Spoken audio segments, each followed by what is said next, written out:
What's up, guys? It's Big Luke here, Man of the Free. Freedom of mind, money, and media in the Man of the Free studios. My favorite place to be. Why am I here? I'm here to bring you value. Guys, I don't get paid to do this. I do this because I want to. I do this because I believe there's a reason for me to be here. What is that reason? Well, I turn on the TV, I look at my phone, I read the newspaper, and I see repetitive, cyclical bullshit, okay? There's a few good reporters out there. There's guys that and girls that have a passion for bringing truth, which is a passion that I share with them. There's people out there that do a good job. The problem is I don't see these people, the real good ones, being tasked with the stories that matter, okay? What do I see? I see Donald Trump every day, okay? Every day there's a new story about Donald Trump. Why? Because he's a political figure, because he's going to be running for president. And as long as he's a threat to the swamp that is Washington, D.C., and as long as his campaign and his pledge is to go in and rattle the cages and bust out the norm, he's going to be under attack. He's going to be in the scope, guys. It's just the way it's going to be. So why is he in the newspaper every day? Is it possible, really stop and question this, is it possible for someone to be so noteworthy that they make the newspaper every single day? It's not fucking possible, guys. It's just simply not. There's nobody that interesting. They don't exist, okay? So you have to ask yourself, what's going on here? Why is this happening? There's got to be more shit out there. What's Michael Jordan doing? He's pretty famous. What's Kevin O'Leary doing? What's Mark Cuban doing? What's President Zelensky doing? Well, we see him pretty frequently nowadays. But, what's ex-President George W. Bush doing? What is fucking Mario Lemieux doing? Is he still alive? Hockey player? I don't know. Any Lemieux fans out there? I'm just pulling shit out of the ass right now, guys. My point being, there's how many million people in the United States, Ruben? 330? Yeah. How many people in the world, do you know? I think it's like 330, 340. For a U.S. is 330 million. 340 million. I think the world's like 3 billion. Okay, so there's 3 fucking billion people in the world, right? And out of 3 billion people, the same 1 or 2 people make the newspaper every day. That's got to tell you something, guys. That's got to resonate with you, okay? And what it means essentially is that there's something that they want to be top of mind for you, okay? And when the pattern is negative, when they're consistently tearing somebody down, okay, unwinding them piece by piece, systematically defaming them and making them seem less credible and less desirable as a political figure, as an athlete, as a newscaster, as a whatever. When they're continually taking apart somebody's character, taking their accomplishments and minimizing them, basically making somebody look bad, there's a reason behind it, okay? And there's a word for that. It's called a narrative, all right? The other day, I posted a picture, I think it was of the studio. It was of the studio. I think it might have been you and me, Ruben and Scott and Antonio Diaz. And I said something like, great people make great content. And I was looking through the comments that I got on it. And a guy that I did jail time with, who's a good guy, who I've maintained some sort of relationship with after jail, made a comment. And he said, I think it was something like, most people just see a big meathead. I see an intelligent and incredible thinker or something. It was a very nice compliment that he paid me, but it basically was like, most people see a meathead. I see a very smart guy. Thank God you're doing what you're doing. Please, send me the link. Let me know what's going on. He goes, because finally there's going to be a voice of reason out there, and we all have somebody, or we have somebody that may start to wake people up. And I stopped and I read what he wrote. And I was like, okay, well, number one, that's a hell of a compliment. I was very grateful for that.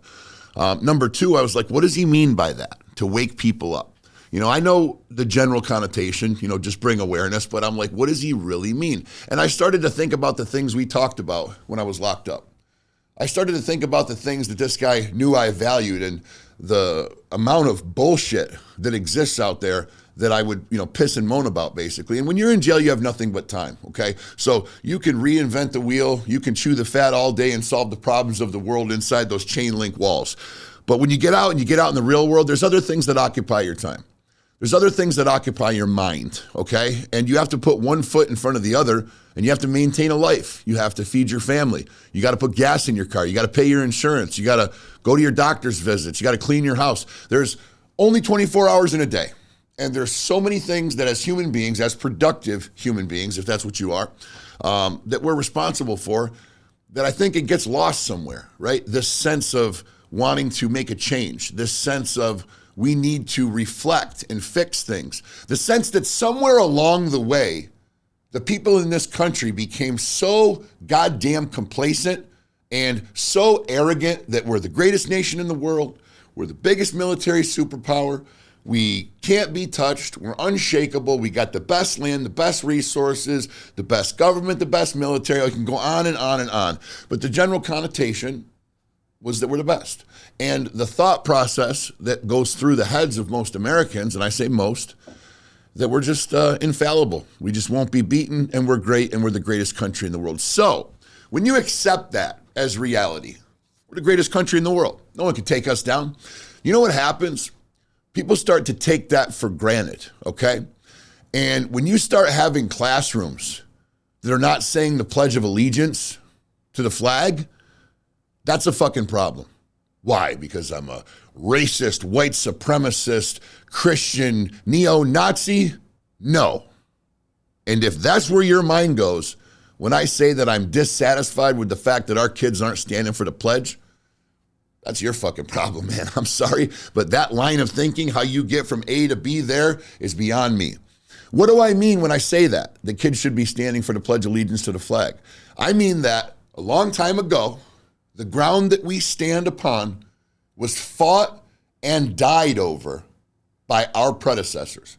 People that came before us, that lived here, that decided it was worth their lives no longer existing in the world as they knew it, to try to provide freedom for their children, for their family, for those to come after them. Well, shit on me, but I think you should pay homage to that. I think you should be grateful for that. I look around the world and I see people like the Uyghur Muslims in China being killed, genocide, because their government doesn't agree with what they do, okay? I look and I see countries quarreling, Russia and Ukraine, people dying, okay, over land disputes, natural resource disputes, and more importantly, political disputes. The opinions of men, that's all that is. The opinions of men and women, bickering, not agreeing, not able to calm down and just come to a general conclusion on a common goal. Tensions, lack of diplomacy. People are dying. And the part that crushes me and really should sink into your mind and you really should pay attention to is the fact that those that are fighting and dying are not the ones that started the fight. The ones that are dying are the ones that stand to pledge to their flag. They believe in the country that they live in, okay? I believe in the country that I live in. It's got some problems, of course. I drive a brand new Ford pickup truck. It's an $80,000 vehicle. I love it to death. It's got problems. It's rubber, plastic, and metal. It's going to. We're human beings. We're going to have problems. Anything in life that occurs naturally, anything that is not man-made or produced by artificial intelligence, is going to have an issue, guys. It's just the nature of the beast. So these ideologues that have this concept that the United States is so deeply, deeply flawed and such a hateful country and has so many deep-seated problems is just fucking insane, okay? These are the same people that get their pretty ass up in the morning, go to their Keurig and make their single-serve cup of coffee, go over to their fridge and grab their fucking fruit smoothie, okay? Go to their couch on their IKEA sofa, turn on their 50-inch flat screen on the wall, and then watch the news ticker go by while they're checking their Bitcoin stocks. These people are bitching about the country that they live in. The fact that they can bitch, the fact that they are not persecuted politically for bitching, is a right that they have because they live in this country. The fact that they can watch the TV that they've paid for with their own money and bought the size they so choose. More importantly, put it on the channel that they wanted to watch. That's a right that they get to have because they live in this country. It's just a spoiled brat syndrome is really what it is, guys, okay? Now, why do I believe this is? It's because it's kind of like this, okay? I'm a felon. I robbed a bank. I've had assault charges, DWIs. I've been to prison. The day I got out of prison, I walked very tightly. I said, yes, ma'am, no, ma'am. I opened doors for everybody. I didn't make eye contact with a lot of people because I was so freshly scarred from the experience of prison. And it was so recent on my mind that I was staying in my lane. I was going to make sure I did exactly what I needed to do, not to go back there, okay? And then time went on.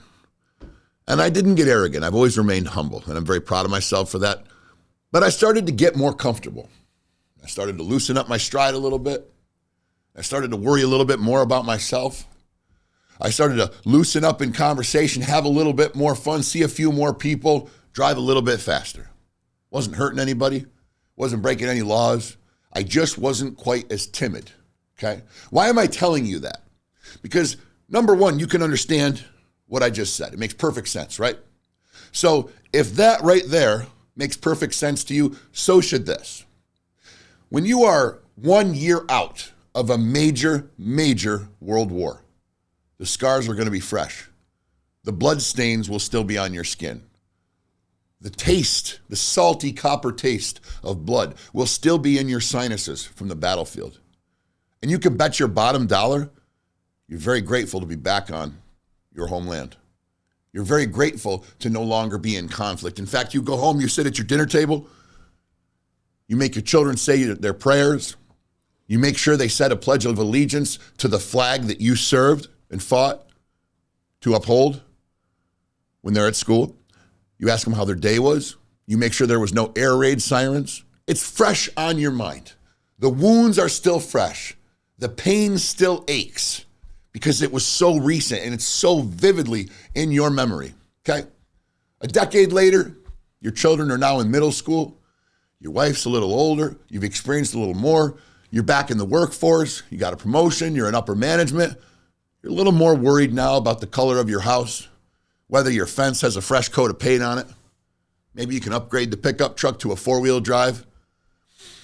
And you still dream at night about the fallen soldiers, your friends that you lost, the bullets that you saw pass through the skulls of your fellow Americans while you stormed the beach. But you're a little bit better now. You still have the night sweats and the post-traumatic stress, but you're a little bit better now. Let's fast forward another decade. These kids are now in college, maybe off in the workforce, maybe serving in the military themselves. So now it's just you and the old lady, you're empty nesters, okay?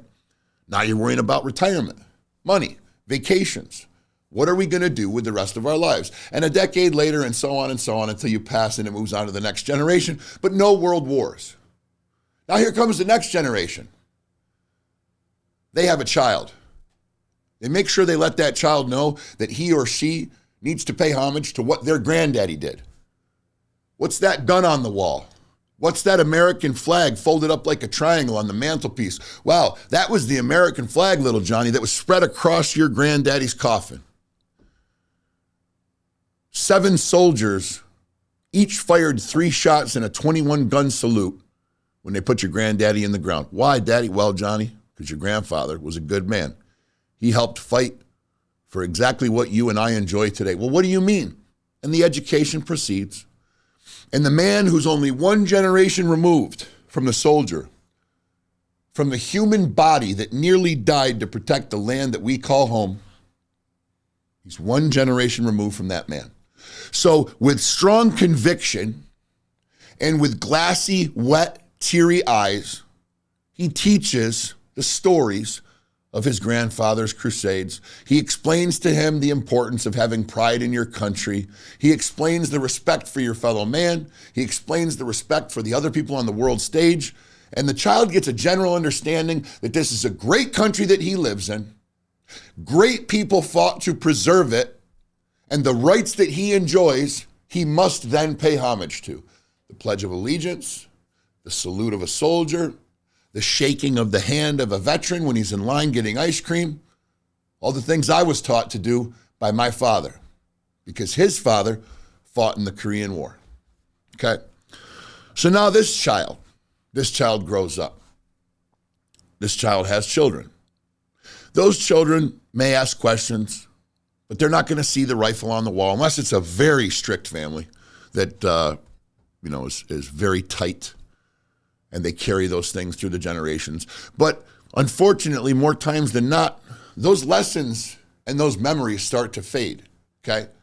The reason little Johnny was able to understand so well about Granddaddy is because he met Granddaddy. He sat on his lap.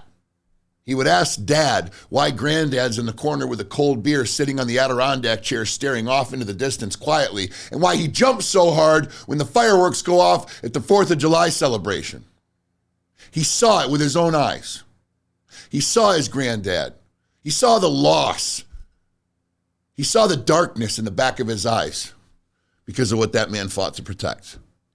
But as the generations go on, and the lessons become filled with fill-ins and I'm not sure's, and well, that might not be as important. And as time goes on, the memory fades. And those wounds are healed. And the blood stains are gone. And the scars have scabbed and left and scarred over. The skin is somewhat back to normal. The mind forgets. And then people start behaving in a way that's arrogant. They don't have granddaddies that fought and died to protect this land.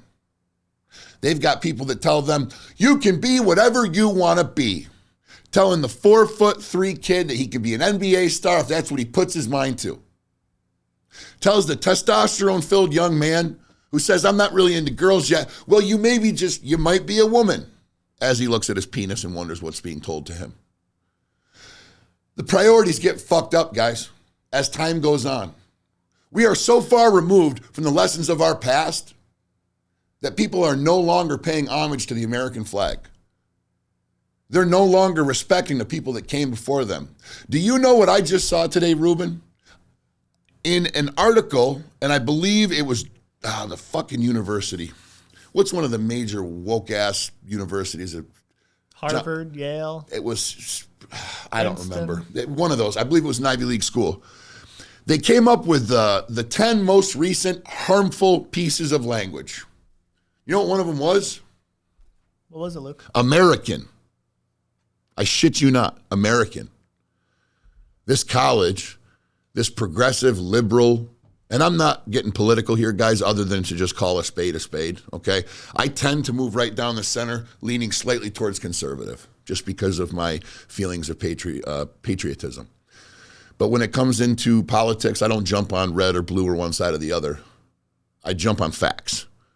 And I tell the truth, and I figure things out for myself based on logic and reasoning, okay? So apparently it's harmful to be American, to use that word. It's a trigger. Now that's just when I draw the line, man. When there's a fucking media agency telling you that to use the word American in a sentence, to call yourself an American, might trigger somebody else, well, I'm sorry, but you can kiss my ass. Okay, because I am an American and there's nothing harmful about being an American. The same college in the world of academia that tells the student, you can say whatever you want to say. You have freedom of speech. You can behave how you want to behave. This is a free country. You must require certain language to be spoken that is kind to you, and it's okay because you have the right to feel that way. You have all these rights, you have all this gravity, you have all this ground before you to walk and move and shuck and jive as you please. But don't you dare say American, even though that's the country that affords you those rights. Guys, I don't know where we got lost along the way, okay? But I do know this. The media is participating, okay? The reason I'm here is because when I see this bullshit, I just can't shut up, man. I just can't shut up about it, okay? And I go on tirades talking to my friends and my family, and there's like two ways it goes, right? Half the people are just like, yeah, yeah. Casually glancing at their watch, the timestamp on their phone, looking off in the horizon to see if their Uber's on their way. Oh yeah, no, I'm with you, that sucks. And then they try to exit stage right and get the fuck out of the conversation as quickly as they can because it's uncomfortable. Because the news told them the way I'm speaking is harmful. The news told them when you use logic and common sense and you call bullshit when you see it, you're a conspiracy theorist. And instead of stopping and saying, you know what? This doesn't make sense. And that guy's right. I should probably act on it. I should probably form an opinion. And I should start to move in a direction that's productive to get away from this nasty narrative. No. No. Instead, and I understand, guys, I ain't mad at you. I get it. It's scary moves to make.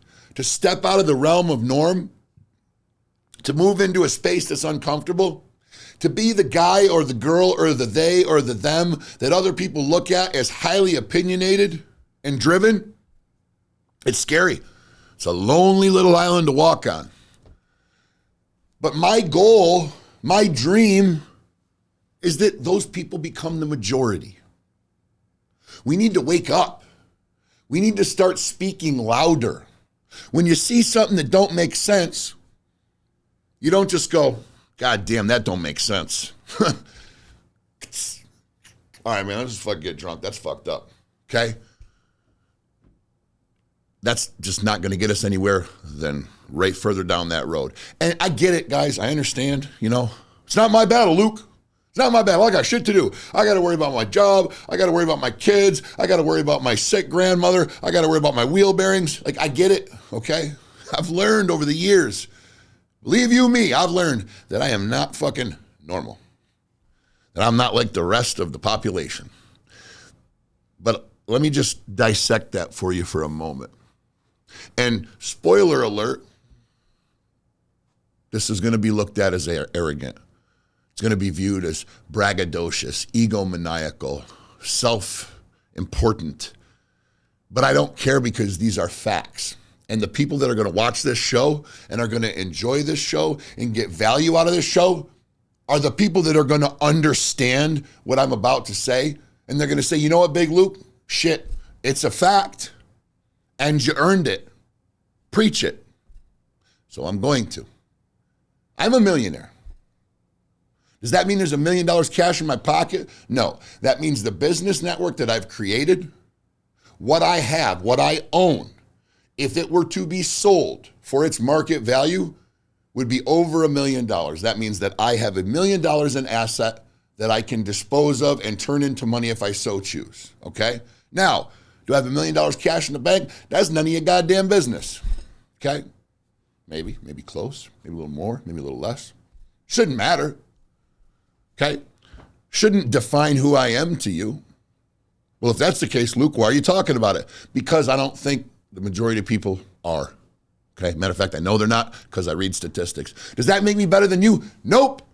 Want to know why? Because I'm the same person I was 8 years ago. And 8 years ago, I wasn't a millionaire, okay? So it doesn't change who I am, okay? All it does is afford me certain freedoms, like big expensive lights, like props and podiums, like 6K cameras and a producer and soundboards and monitors and all the shit in here, okay? To bring this to you. Muralists, LED lights, signs, it all costs money, okay? Man of the free. Freedom is money. That's a big piece of it. You're going to learn that as you watch this show, okay? But as I move forward in life, I learned that I'm not like everybody else, okay? That every day I got to be productive. I got to be doing something. Now, I'm an addict, mind you. I'm a drug addict. I've been my whole life, okay? I didn't always know it. But does that mean that I hide under the counter here and I snort cocaine to come back with all this energy? No, it's Monster or Rockstar or whatever energy drink I feel like that day. There were days I would climb under the counter and do coke. I promise you that. It's not okay. I don't condone it. I'm a drug addict means that there's something in me that is a behavior or a disease that causes me to be incredibly high intensity and in need of stimulation at all times, which means drugs will satiate that, which is why people become drug addicts, okay? So now, take that and eliminate the narcotics. What do you have? You have a very high energy individual that is bound to fail and use drugs again. Unless he finds something productive to do with that energy. He finds something else that gives him that serotonin and endorphin rush. You're looking at it, okay? Logic, persuasion, knowledge, common sense, figuring things out and bringing it to people, speaking it forward as the truth and helping other people dissect what's going on in their own lives, helping people come to the point where they go, no shit. That's why I saw that. That's why they're doing that. That's why they told me that was bad. It's a beautiful thing, guys. It's a beautiful thing to wake people up. In this show, we also bring special guests on to talk about their accolades and what they've done and their successes and how they started as a very low man on the totem pole, middle-class working American, or even well below that, growing up in the ghetto, getting beat by their parents, coming from another country, third world, whatever. They've done great things. I bring those people to you because they're like me. They want to get on here. They want to be loud. The way to get money, the way to get freedom, the way to get where you want to go in life is to break through obscurity, okay? If people don't know you, they cannot flow you, okay? If people don't know who you are, you can't help them. And really, guys, that's what we should be doing as human beings every day. We should be working, taking care of our family and our own, but there should also be a devotion in there to help other people. Why? You say to yourself, well, that's pretty selfless, doesn't really benefit me. I don't know if I want to take the time to do that, Big Luke. Well, let me tell you something.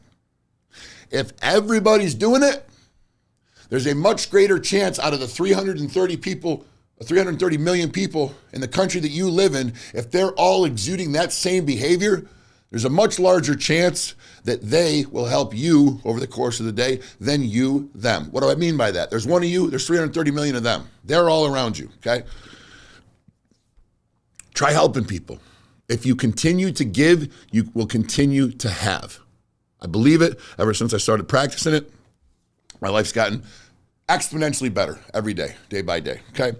But because I'm not like other people, I understand, guys. I understand you don't want to get on a soapbox and start yelling things that aren't popular, aren't comfortable, okay? You don't want to talk about gender ideology because it's taboo, because the media told you if you don't speak a certain way, you don't call somebody by the correct pronoun, you are bad, you are hateful, you are mean. That's what they tell you, right? Ruben, we're going to play a clip, all right? And this clip, guys, it's unbelievable, okay? I'm in my gym, I'm working out, doing my little man of the free research, and I'm watching this video, and it's like, I think the guy's name's Isaiah or something. It's a little news section. It's this guy, and he's interviewing this woman. Now, I say woman, I'm assuming. She's queer, non-binary, I'm sorry. Not a woman, non-binary, okay? The air quotes are not out of sarcasm or disrespect. The air quotes are because I don't understand when I see long hair and long eyelashes and sitting as though she has a vagina and full breasts and feminine features, why I'm not supposed to call her a woman. That's what I don't understand, okay? Now, if she says, hey, Luke, I prefer that you call me they, okay. If that's what you'd like me to do, that's what I will do, because I have the choice not to associate with you. So if I don't think I should call you they, I can walk my ass that way.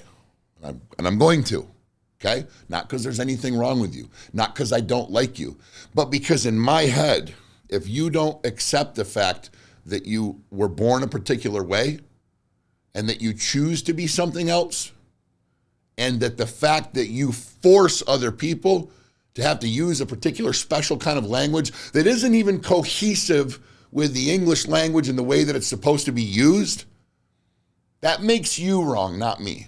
Not wrong for being transgender, not at all. Do your thing, chicken wing. I got no problem with that. I encourage it. It's freedom of expression. It's the beauty of America. What I have a problem with is when you tell me what words are going to come out of my mouth. That's where I take issue, okay?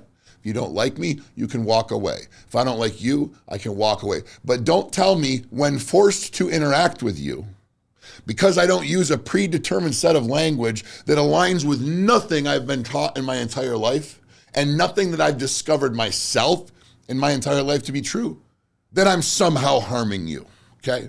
So I'd like you to take a step back, take a moment, and watch this clip as the woman who is the self-professed representative of the queer community can't even get one of her fellow queers' pronouns right. Roll the clip, Ruben. The professor that got fired from her university, right? For even writing a paper about this. What was it? I think his name, I think it's they. Their name was Alan Walker. Well, there you have it, guys. Okay? I ain't making this shit up. Why did I show you that clip? Not to make fun of somebody, not to have humor at their expense. In fact, there's really not anything funny about that. Somewhat comical that something that's being forced so aggressively can't even be practiced correctly by the people who force it. But what you just saw is exactly what I'm talking about. Prime example. An idea being forced upon you that's so radical, so unnecessary, and so just not aligning with what occurs naturally and what is a part of the actual language that we speak in its purest form. It's comical that they can't even get it right, because it's not. It's just not designed correctly, guys. Now, I want to make sure that I'm very clear with my stance on this, okay? And we shoot live, so every once in a while I take a drink. I want to make sure you understand where I stand on the gender topic, okay? I have no problem with trans people. I have no problem with a lot of gay friends. I have no problem with the queer community whatsoever. I honestly think that the rainbow representation logo is kind of cool. It's colorful. It celebrates diversity. I can fuck with that. I can align with that, guys, because diversity is what makes my country a beautiful place. Some of my best friends are black, brown, white. We're all from different places. We all have different ancestry, different cultures. Matter of fact, I just had some, where was I? I was at a friend's perfume store, and they were eating some food from, I think it was the Caribbean. Anyways, it was some cultural food. It was delicious. I learned something. That's what makes this country beautiful, okay? That anybody can come here and become successful. They got to come here the right way. We'll get into that in just a moment. But a melting pot of cultures is a beautiful thing. When all of those people are united towards a common goal. That's where the problem is right now, guys. And that's why when I saw my friend's Facebook comment, he said, oh, great, everybody sees a meathead, but I know that man, he's intelligent. He's going to wake people up. That's all I'm doing, guys. I'm shaking the cage right now. I'm banging on the window, trying to wake you up, okay? I'm trying to show you what's being put in front of you every single day and shoved down your throat as normal, the new normal, the way you're supposed to behave, what's not harmful, what's inclusive is bullshit. 85% of it, okay? So let's talk for a minute about that get here the right way thing, okay? So right now, the southern border to this country is wide open. I mean, wide open. What were the figures? I was just hearing them the other day. Probably should have been a little better prepared, but it was something like, it was just the thousands of people per day coming over the border. I believe it was 1 million a year. I think it was 1 million a year. And guys, if I'm wrong, put it in the comments. But from a proportion standpoint, it was double or better of the amount of immigrants that we experienced in previous administrations. Now, what does that mean? That means that the amount of people that are infiltrating the borders of our country, okay? Now, I use the word infiltrating. Oh, God, that's nasty. That implies hate. No, it doesn't. Look up the word infiltrate. It's accurate. It's relevant, okay? People are making their way into this country that are not supposed to be here. They're not welcome, okay? Oh, not welcome? You racist? No. Dissect that. People who break the law are not welcome. Did I say Mexicans aren't welcome? No. Did I say Venezuelans are not welcome? Did not. Did I say Cubans are not welcome? No, I love Cuban food. There's some beautiful Cuban women. All respect to my wife. She knows how I feel about curves. You'd know if you met my wife. The bottom line is this, guys. You break the law, you go to jail. You get cited, you pay a fine, you have a trial. There's a justice system for it. But you are not rewarded with health care, a place to live, a free ride to the destination of your choice. If I walked up to you and said that I just walked into a music store, I'm going to date myself, a music store. Can you even buy a fucking record anywhere anymore? Yeah. Yeah? Okay. All right. Thanks, Ruben. I feel better. You walk into a music store. You take 20 records. You walk out. You go home. Hey, Ma. Yes, son. I just stole 20 records. What? Why would you do such a thing? Why would I do such a thing? Also got this free cell phone. Would you steal that? No. The minute they found out I broke the law, they gave me the cell phone. Really? Son, what are you smoking today? I'm not smoking anything, Ma. I stole the fucking records. They gave me a cell phone. Then they gave me health care. They gave me a little appearance ticket, but one of the guys that I talked to said I ain't even got to show up for that shit. They're not even going to come chase me down. Then they put me on a plane. They flew me to New York City. This is great. This is what's happening, unfortunately. It's not some guy with a downstate accent stealing records. These are human beings coming in from other countries. Right now, people are moving in millions and millions and millions across the border. They're adjusting the population. Okay, guys? Now, this is when I'm talking about you have to pay attention. This is when I'm telling you that you don't just receive the bullshit that you are served from the mainstream media, all right? Now, a lot of you are thinking, Luke, why would we be allowing people to come in the country illegally, encouraging them to do so, funding them for doing so, giving them health care? Like, what could this possibly benefit? Now, if you think long and hard about it, and you know the voter bases, and you know how people vote, and you know the people that are encouraging and championing the illegal immigration and the type of things that are happening, and the people that are against it and are trying to legislate against it, it starts to paint a very red and blue picture that you can then understand. Now, if we start going into that, we're going to throw off the conspiracy theory meter. So in the interest of trying to stay off the algorithm's radar, we'll just kind of stay on the topic that we're on. But guys, think about that. Your kids can't say the Pledge of Allegiance to the flag when they're in class. But the same people that take that legislation and make that so are the ones telling the dreamers to come across the border in droves because this is the best country for them. This is amazing. We have benefits. You should live here. You can escape and claim asylum from the political persecution that you're dealing with in your home country. That, to me, is a contradiction, a very blatant and obvious one, okay? Now, speaking on politics for a minute, we have by and large, a two-party system in this country, okay? You have your Democrats and you have your Republicans. You also have your Libertarians, your Independents, your Green, your, whatever. How many am I missing, Ruben? A few? Yeah, socialist, things like that. That's right. The ones that don't get on Fox News and CNN when they start counting the votes, okay? But so just think about that for a minute.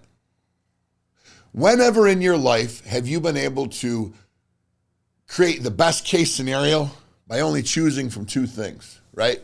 That's like saying, we're going to have a birthday party. There's going to be 487 people there, and you can have Coke or Sprite. Well, what about water? No, it's Coke or Sprite. What about water? All right, fine, Coke and water. What about root beer? Guys, there's no situation under which every problem in the United States can be solved either one way or the other. Furthermore, the likelihood of all issues properly being seated on one side of that set of values or the other and then being correct is absolutely impossible, okay? So what am I saying? Why am I bringing this up? I'm bringing this up because in the media right now, okay, you're either left or you're right. Agree or disagree. You're left or you're right. You're red or you're blue. You're Democrat or you're Republican. Now, what happens if you believe in God and country, but you also think a woman should have a right to an abortion? You got to choose. You got to pick one. What happens when you think one is overtly racist and you've got a interracial marriage, yet you also think that the economics of the other party are good? You got to pick one or the other, okay? There's no situation in life under which completely one way or the other works unless you're talking about coding and computers and it's binary. That's it, okay? A light switch on or off, that's it. When it comes to a human being, ideas, thoughts, laws, legislation, economy, money, the dynamics of immigration and people and human beings, foreign conflict, geopolitical stage, climate, all these things. It's never going to sit on one side or the other. It's simply not. Well, that's why we have politicians, Luke. They go to Washington. They legislate on our behalf. Do they really? Ruben, do you think once a politician is hired that they go to Washington, D.C., and they then lobby hardcore for all the things they ran for on their platform while campaigning?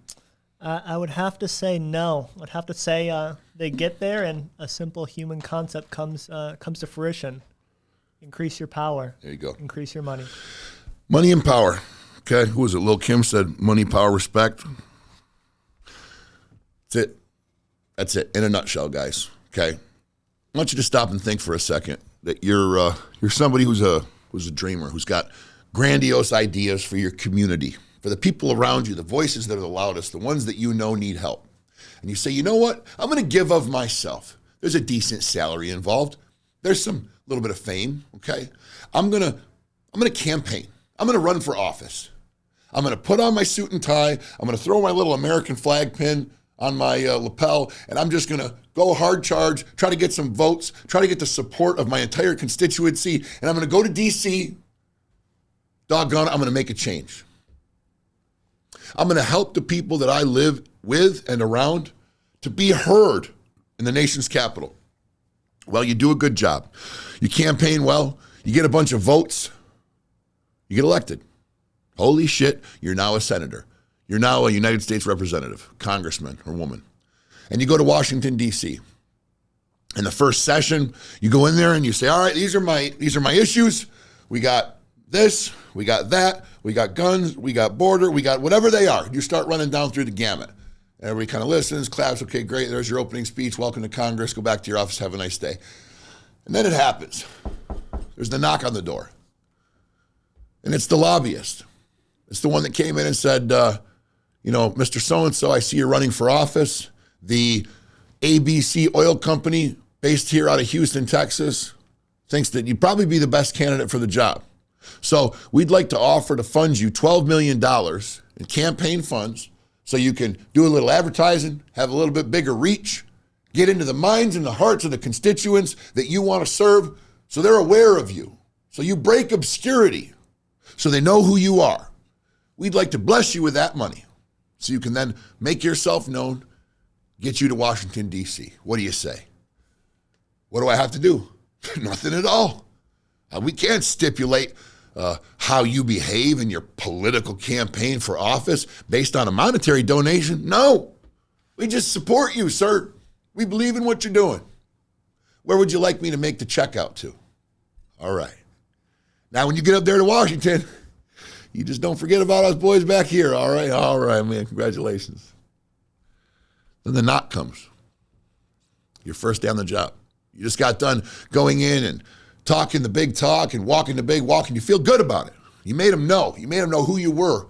You made them aware of what the constituency that you serve needs, what they need back in your hometown. All of a sudden, Mr. Johnson from ABC Oil Company, he's sitting in your chair opposite your desk when you get back to your office. You go in there and say, hey, how you doing? Oh, hey there, Senator.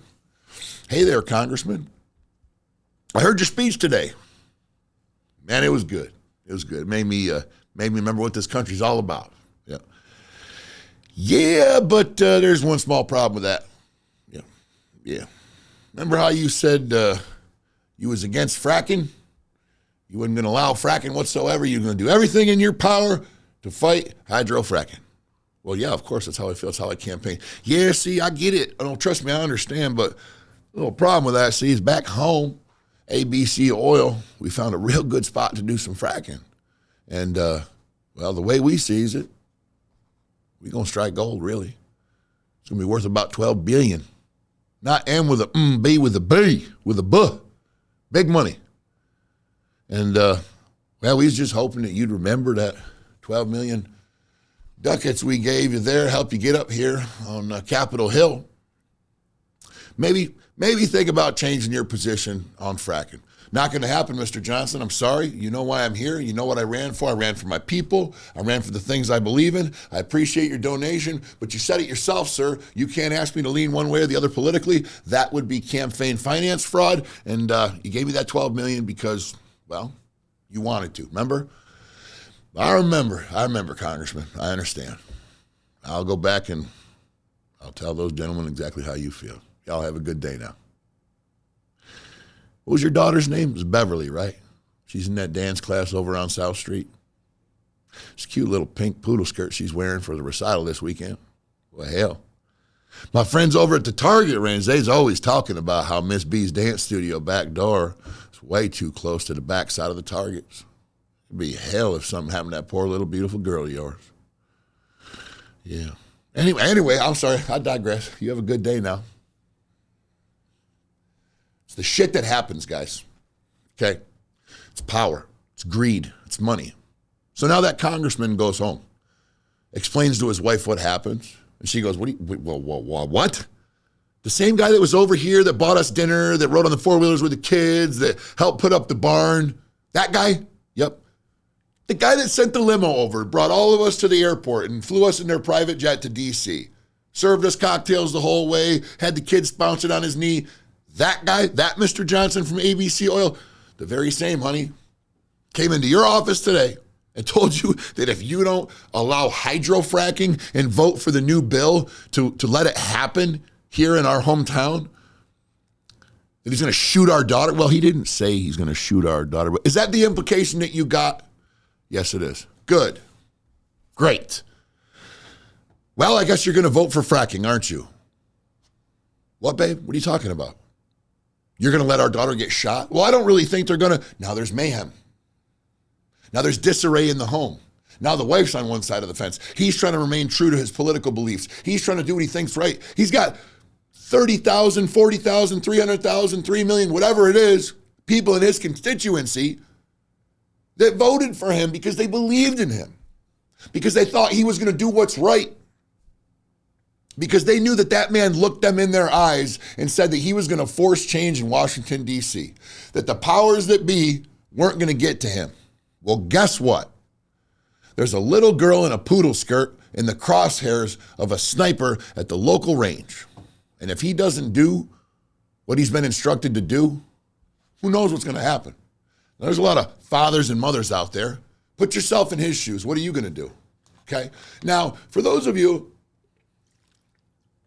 who think I'm being dramatic, we're going to roll a little clip here. And it's going to include some people that have, Ruben, mysteriously been killed under questionable circumstances in regards to political narratives and ideals. And we're only doing this because, we just want to make it relevant, guys, okay? Just want to make you understand that this is not just speech, that this is based on real events that have happened, that I'm trying to rattle your cage and wake you up a little bit, maybe bring your mind back a touch and make it aware of some things that you might have already moved past, that have occurred right under your nose, that you paid no mind to. And you're going to understand very soon as you watch this program what's gone on that you've had absolutely no idea about, but also knew everything about. The media is very good at manipulating facts, creating a narrative, sending your mind in one direction. For instance, how about Ukraine, right? I stand with Ukraine. Go by dairy farms in the country. These Ukrainian flags hanging right below, sometimes above, the United States flag. Now, I've had a hard time myself wrapping my head around this, okay? And before you guys that are the easily triggered ones start talking, how's my levels? I fucked with my cord. We good? Start talking about me being harmful or racist or not sensitive to Ukrainians. Some of my best friends are Ukrainian guys, okay? I buy 30-40% of my entire corporation's cars off of Ukrainian wholesalers. I love them. They love me. They're amazing people, okay? But they're not Vladimir Zelensky. They're not in Ukraine. They're Ukrainian Americans, okay? So this has nothing to do with respect or disrespect to Ukraine. This has to do with a set of facts and something that I need to raise your awareness of, okay? Does everybody remember Barack Obama? Yeah, thought so. Does everybody remember Joseph Biden? Yeah, me too, unfortunately. He's our current sitting United States president, and he was the vice president during the Barack Obama administration. Why is that relevant? That's relevant because his son, Hunter Biden, okay, and you know what's funny right now? You're going, Hunter Biden, oh God, here we go. It's probably a conspiracy. He's probably going to talk about the laptop. No, I'm not. No, it isn't. But that's what the media has trained you to think. That's what's going on in your head, not mine. Hunter Biden sat on a board of directors for a company called Burisma. Burisma, potato. Burisma is an oil company in Ukraine, okay? And with sparing you the nitty-gritty details, essentially, Hunter Biden, who had absolutely no idea how to run a company, well, you can look that up, had no experience with oil, let alone sitting on a board of directors for a $1 billion oil company abroad, overseas, in Ukraine, okay, somehow managed to be seated on the board of directors for Burisma, an oil company in Ukraine. Conveniently enough, while his father was the vice president of the United States, and it was rumored that he was peddling that influence abroad.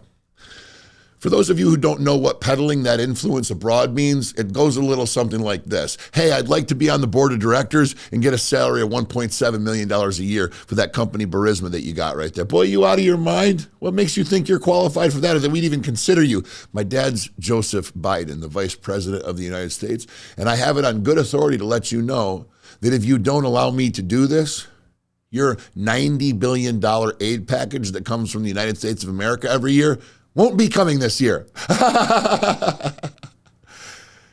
Look it up. Well, mysteriously enough, Hunter Biden is on Burisma. Also, not so mysteriously enough, there's a video floating around the internet. I think we should play it now, Ruben. I remember going over convincing our team, or others too, convincing us that we should be providing for loan guarantees. And I went over for, I guess, the 12th, 13th time to Kyiv, and I was supposed to announce that there was another $1 billion loan guarantee. And I had gotten a commitment from Poroshenko and from Yatsenyuk that they would take action against the state prosecutor, and they didn't. So they said they were walking out to press conference. I said, no, I said, we're not going to give you the $1 billion. They said, you have no authority. You're not the president. The president said. I said, call him. I said, I'm telling you, you're not getting $1 billion. I said, you're not getting $1 billion. I'm going to be leaving here. And I think it was, 6 hours? I said, I'm leaving in 6 hours. If the prosecutor's not fired, you're not getting the money. Well, son of a bitch. Got fired. And they put in place someone who was solid. Okay, guys, what you just saw was Joseph Biden during the Barack Obama administration telling the story of him explaining to a political figurehead that if they did not drop charges from their special prosecutor, okay, against his son, he would be sure that he made it so that they did not get their aid package. And 90 million, whatever, a billion, whatever it was, whatever the figure was. My point being, vast sum of money would not come to you unless you took my son off the hook, unless the heat came off my kid, okay? So if it's that easy for him to give a quid pro quo, then why couldn't he do it many, many other times over? Okay, now y'all just said quid pro quo, quid pro quo. I've heard of that before. Yes, you did. You heard of it when the media pounded into your head week after week after week after week that Donald Trump gave the Ukrainian president a quid pro quo when Donald Trump was the president, okay? And the context I forget, but it was essentially that Donald Trump told him that he had to behave a certain way, approve a certain thing, not say a certain thing, whatever the case may be. And if he did do that, the outcome would be favorable for him. If he didn't do that, it would be very bad for him. That is what a quid pro quo is, okay? You got to do this for me, and I'll do that for you, okay? Did we ever hear about Joe Biden's quid pro quo? I don't recall hearing about that. Ruben, you recall hearing about that? I don't recall hearing about that, okay? And we're not Donald Trump humpers here, okay? We're common sense lovers. We're logic lovers. We like facts. And what I'm trying to explain to you is the quid pro quo between Donald Trump and the Ukrainian president was never founded. It was never, he was accused of it. They tried to impeach him over it, okay? And it never made its way through because they discovered there was no logical basis for that, okay? And I'm not here to defend President Trump. I'm here to defend facts and logic in the country that I live in, okay? Now, why is it that I can so easily find the clip of Joe Biden talking directly about his quid pro quo with Ukrainian political figures, but Donald Trump is in the news for quid pro quo for 6 months straight, yet nobody has any evidence? One of those things the news brought to you, put it front and center and shoved it down your throat. The other, you never heard of. The one that was shoved down your throat, no logical basis for it, There were transcripts that could easily be read where you would draw the appropriate conclusion, which there was no quid pro quo. The other, which wasn't even brought up to you, was blatantly obvious. Matter of fact, we found the video on the internet easy enough to show it to you on our podcast, okay? So why is that? It's because one of those people follows the narrative. One of those people does what they're told. One of those people understands that the greater forces at work that have the big money and the big influence are going to tell you what you're supposed to do, and you are going to be a good boy and you're going to do it, okay? Donald Trump was not that guy, as we all know. All right? So why is this important? This is important, guys, because as time goes on, these things become more and more constant, okay? You're being told consistently, day in and day out, that what you are seeing is not there. You're ridiculous. Furthermore, you're a conspiracy theorist. And you say, but no, I saw it with my own eyes. They say, no, what you saw wasn't quite what you saw. What you thought you saw wasn't relevant at all, actually. In fact, what you didn't see, what you've never seen, and what we can't even prove to you is what's important, goddammit. And if you don't agree with us, you'll be punished. End of story. Would you like an example? How about coronavirus? How about COVID-19? Okay? So we're going to walk it back to when I was standing in the showroom of my Syracuse, New York location, and I was hearing the scuttlebutt from Governor Andrew Cuomo. Yes, that's the same governor who was later convicted of sexual harassment, whose brother was convicted of the same, who was found that he was co-conspiring with his brother with the media to create a narrative. I can go on, but I don't have the energy. I was listening to Andrew Cuomo talk about coronavirus and how we had the best resources and we're creating hand sanitizers. They're being made by the jail inmates and what? Shut up! I'm not talking to you. This is who you got to listen to. It was like a fucking, what would you call it, Ruben? A daily Andrew Cuomo fucking episode of The View, pretty much? Pretty much. Daily briefing on his political agenda. Yeah, 100%. And who does that? I'm arrogant enough to do this shit once a week. This guy literally, excuse me, every day on TV for hours with his fucking PowerPoint slides and his blue background with the yellow lettering, telling you time and time again, he's doing all the right things. You got to do that. Reduce your workforce to 50%. Reduce your workforce to 25%. Shut your business down unless you're essential. And by the way, no one's essential, but who I say is essential. And I sat there and I said to myself, they're claiming that there's a ravenous virus going around right now.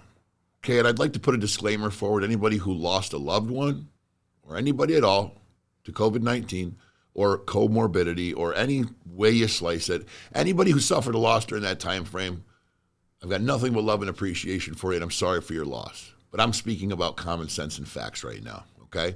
So this is meant in no disrespect towards anybody other than speaking in common sense and reality, okay? So I sat in my showroom and I looked out across the street and I remember thinking to myself, you know, I've thought about the zombie apocalypse.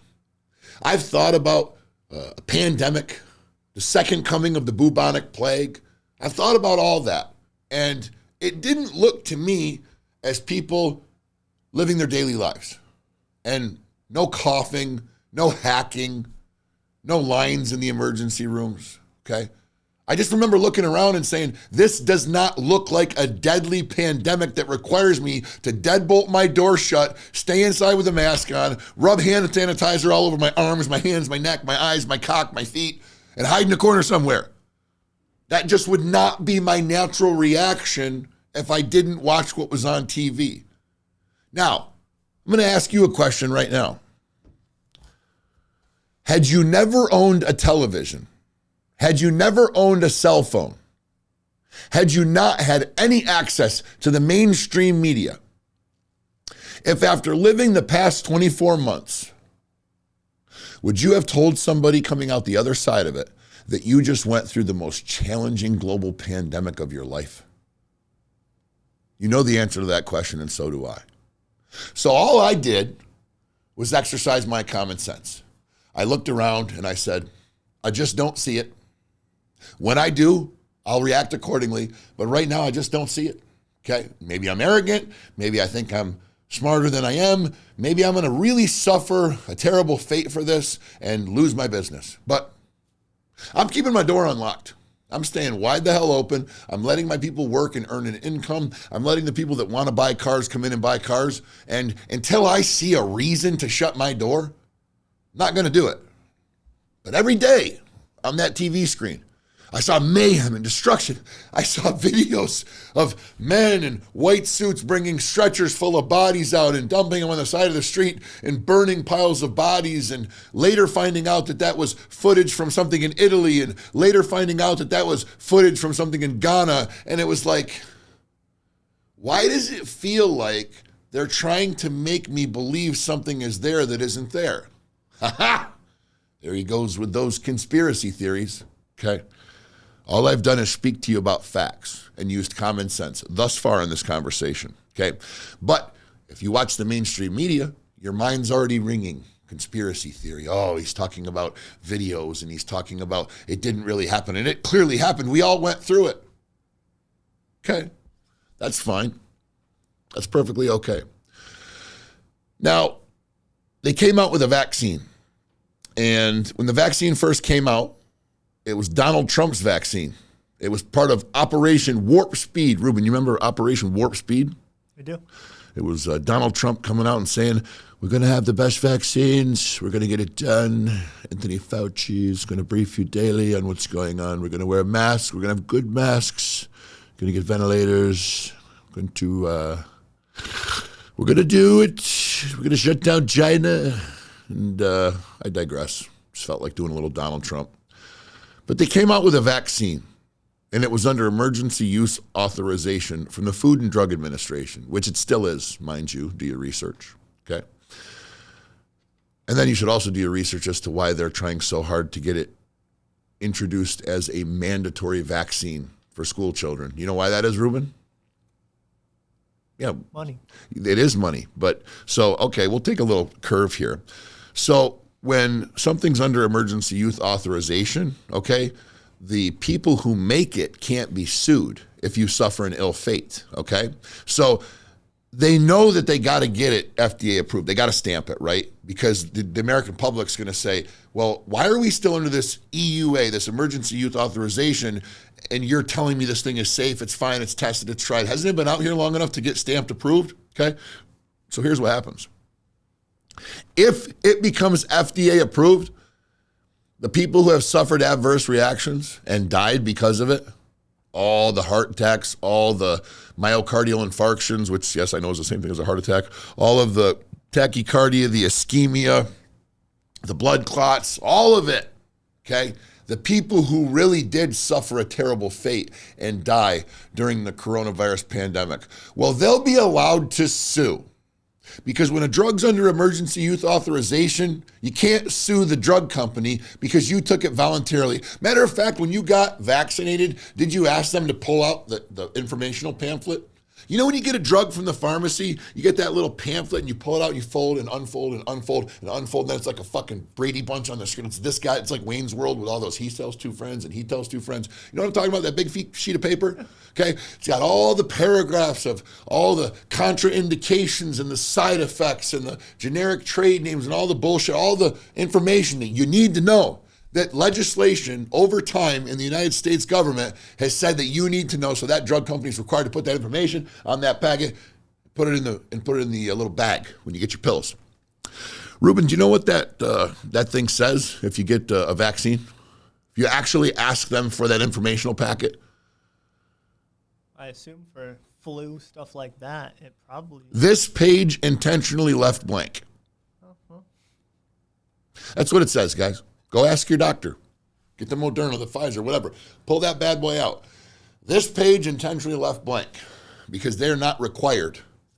They're not required to put that information on there when you're under EUA. Now, that's an assumption. You know what? I'm going to disclaimer there. That's an assumption. We'll look up the credibility to that. But I would assume that the reason it's left blank, I can't assume any other reason a drug company would be allowed to leave the informational pages inside of a prescription drug blank other than the fact that it's under emergency use authorization. Furthermore, and more so, that it's not FDA approved, okay?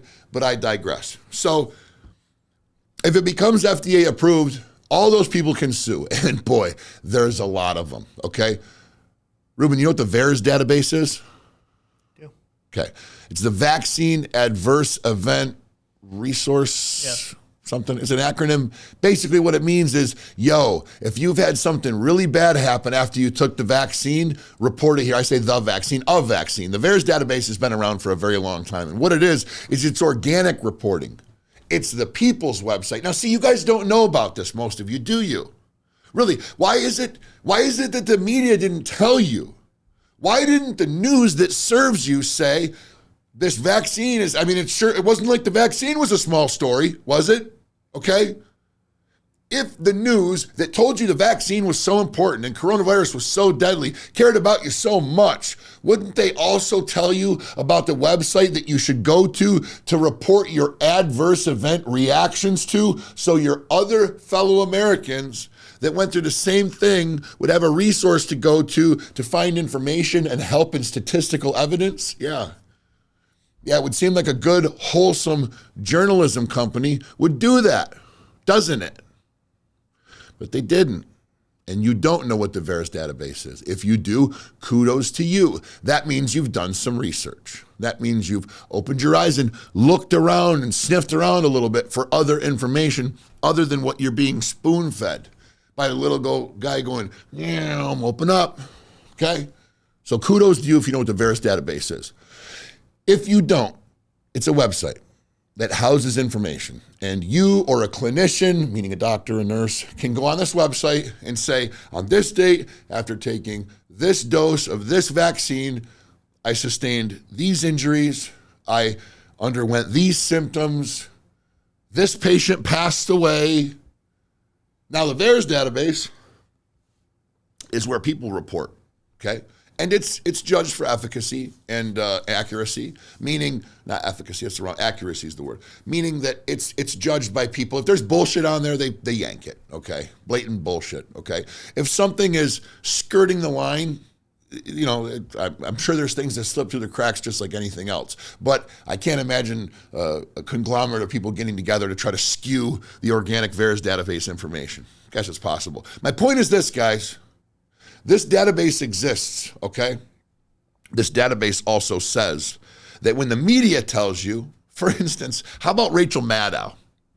Rachel Maddow. Was she CNBC, Ruben? MSNBC. MSNBC. Now, there's a woman that I've never met, but I don't like, okay? That kind of goes against how I feel, what I teach, and who I am. But this is a woman who, without having the appropriate data and knowing she didn't have the appropriate data, absolutely shamed people for not getting these vaccines and championed the people that ran to get vaccinated. And she should absolutely be ashamed of herself. More so, she should be held accountable for what she did and said.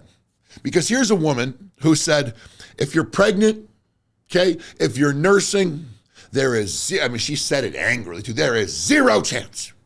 There is zero chance of you having an adverse reaction. Zero. So now what's your excuse? Okay?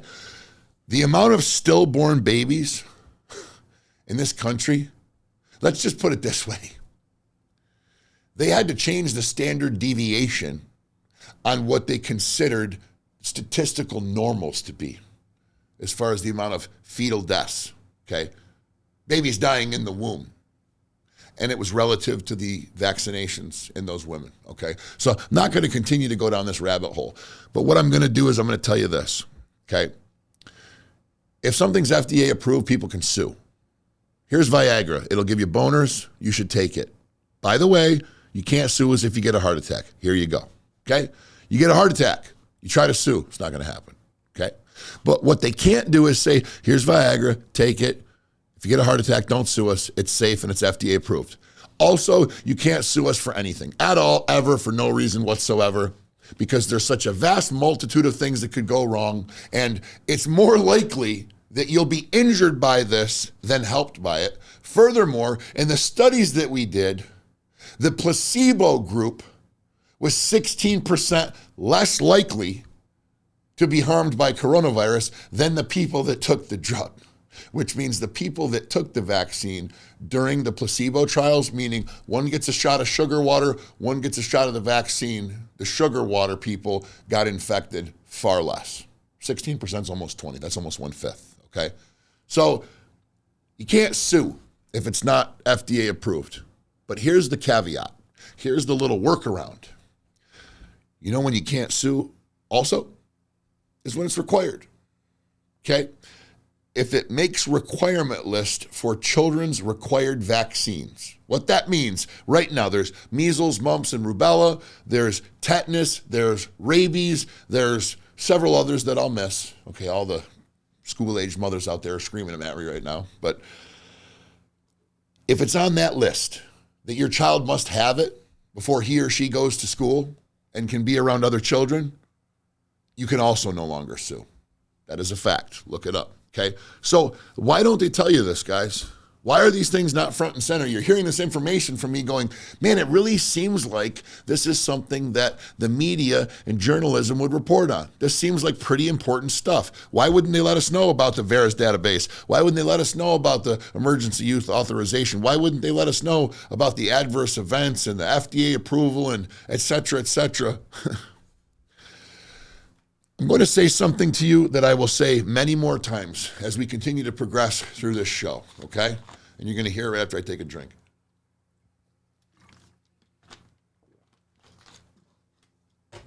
Follow the money. Very simply, follow the money. Who stands to benefit, okay? And then follow the politics, okay? Who's endorsing it? Who's against it? Et cetera, et cetera. Guys, America is a capitalist economy, okay? It's a free market enterprise. The strong survive, okay? Now, I am of the belief that capitalism is a beautiful thing when it's pure, okay? Why do I believe that? Well, my father sold vehicles for many years for Ford Motor Company, okay? Henry Ford had a saying, whether you think you can or you think you can't, you're right. And what a wholesome saying. What a pure American, hardworking, nitty-gritty, nose to the grindstone, get the job done saying, right? And what did Henry Ford do? Well, he brought us internal combustion engines and transportation. For those of you who don't know what that means, he brought us cars. And he also brought us assembly lines and mass production, okay? He made it so instead of a group of people working on one project, getting it done, and then moving on to the next one, that a product would come through and one part would be assembled. Then it would go to the next bench. The next one would come through, the same guy would put the same part on a different piece. Then a next piece would come through, same guy, same part, another piece, et cetera, et cetera. Then it went down and it got the exhaust. Then it got the end cap. Then it got the spark plugs. Then it got the et cetera, until it was produced. This revolutionized production of products in the United States of America. Okay, that was Henry Ford. This was during the Industrial Revolution, okay? This happened because Henry Ford wanted to get rich, okay? He had some great ideas. He was an engineer. He was a innovative luminary thinker, okay? But he also wanted to be wealthy, all right? It's the same reason that the Rockefellers did what they did. It's the same reason, Andrew, was it Carnegie that built the railroads? Yep, Carnegie, yeah. Vanderbilt and Carnegie was the same reason they built the railroads. Guys, it was all about the almighty dollar, man. It was about freedom of mind, money, and media. It was about getting that money, okay? It was about getting that power. It was about being able to stand on your own 2 feet and say that nobody owned you, okay? Well, then somewhere along the way, the power turned into greed. The greed turned into corruption, and it interwove itself into politics, okay? But the basis of it is capitalism. And what that means is, he who makes the best product gets the most money. That translates to he or she that solves the problem the best or solves the most problems gets the most money. That's why Steve Jobs created the iPhone, okay? That's why Henry Ford created the Model T, all right? That's why Elon Musk created the Tesla. Now there's a side note for you.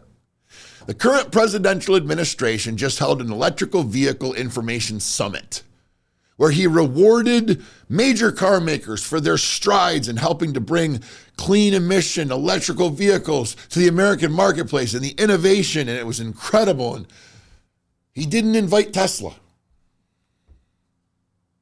Yeah, oh yeah. Ponder that for a moment. Just for a moment.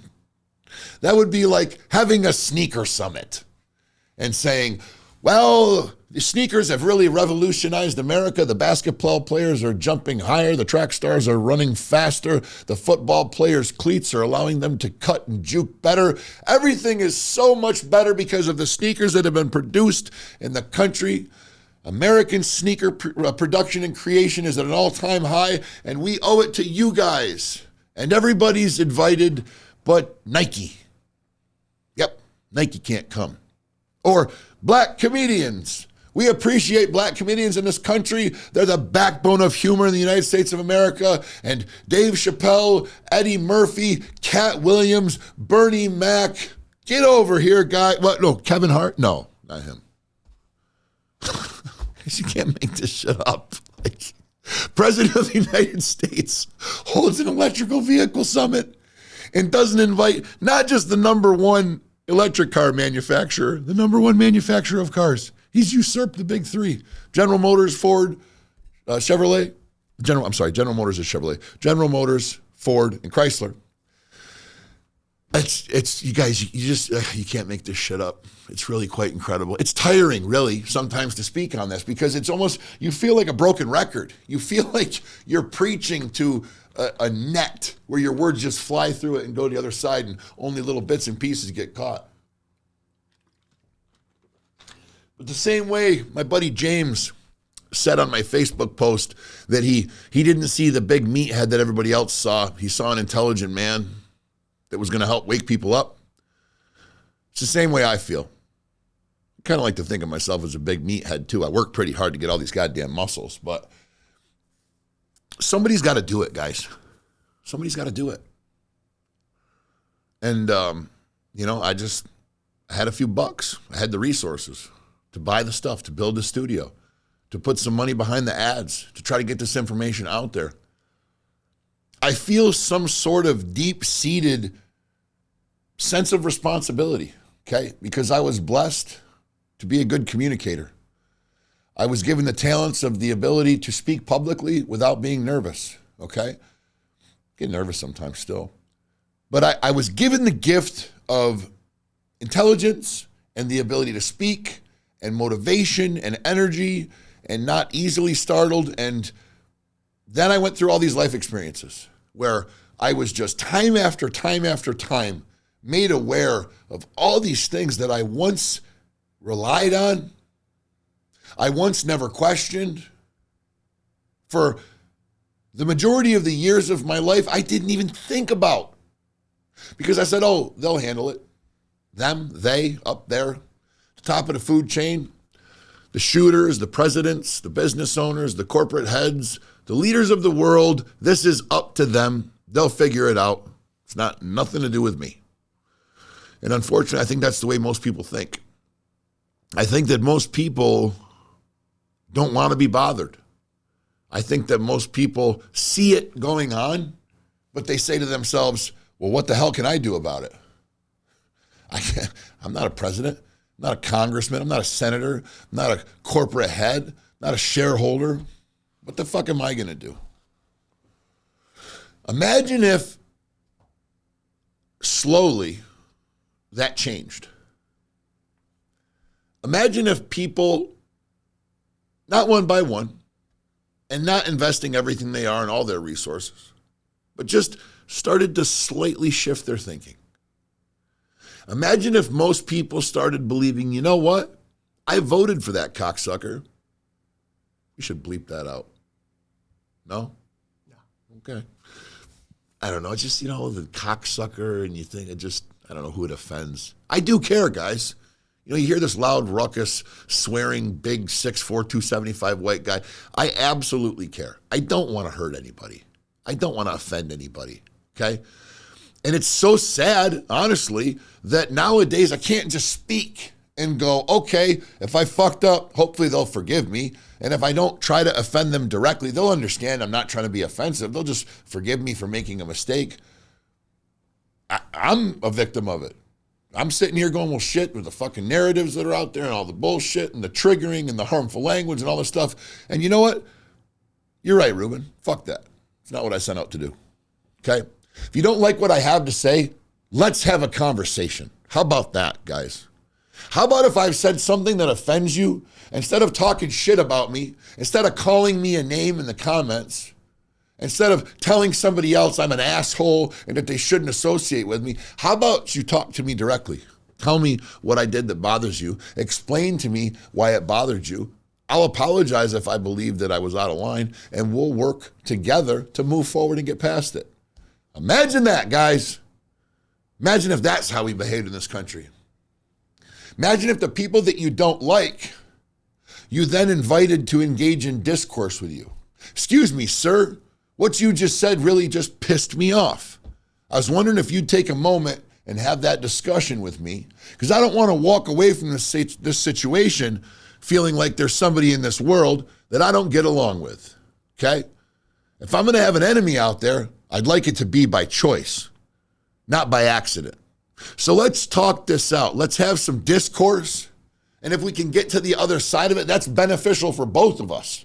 Because that's one less enemy that you have, and that's one less enemy that I have. And, you know, I know that moving throughout this life, the less enemies I have, the better. It's just less to worry about, okay? But if we come blow to blow, at least we'll know why. At least we'll have a reason for it. Imagine if that's how we behaved, guys. Imagine if everybody took it upon themselves to look into the things they were told and find the truth before they believed them.